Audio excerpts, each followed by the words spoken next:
Hello friends, இந்த காட்டுக்குள்ளே என்ன நிறைய கோழி மேய்ஞ்சிட்ருக்குன்னு தான் நினைக்கிறீங்க. இது கோழி இல்லைங்க, மயில். பக்கத்தில் இருக்க அவரை தோட்டத்தில் நிறைய மயில், ஒரு 10-15 மயில் வந்து ஒன்றா மேய்ஞ்சிட்டு இருந்தது. அதுக்கப்புறம் சாயந்தரம் ஆனதும் எல்லாமே கிளம்பி போய் தண்ணி குடிச்சிட்ருக்காங்க பாருங்கள். நம்ம வீட்டுக்கு பின்னாடி ஒரு பள்ளத்தில் மழை வந்தால் தண்ணி நின்றுட்டுருக்கோம். அந்த தண்ணி போய் எல்லாம் குடித்து ஃப்ரெஷ்ஷப் ஆகிட்டு ஒரு 5-6 மணிக்கெலாம் கிளம்பிட்டாங்க. ஃபுல்லாக சாப்பிட்டு எல்லாம் கிளம்பிட்டாங்க.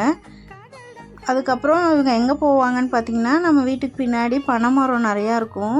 அந்த மரத்தில் போய் ஏறி நைட் ஃபுல்லாக அங்கே இருந்துக்குவாங்க. மறுபடியும் நாளைக்கு இதே ரொட்டீன் தான். எல்லாமே பெண் மயில் தான். ஆனால் பார்த்திங்கன்னா கோழி மேய்கிற மாதிரி தான் மேய்ஞ்சிட்ருக்கோம். அது பயப்படவே பயப்படாது. நம்ம இப்படி போனால் அது பாட்டுக்கு நிறையா போயிட்டு இருக்கும் லைனாக. பாருங்கள் எத்தனை இருக்குன்ட்டு.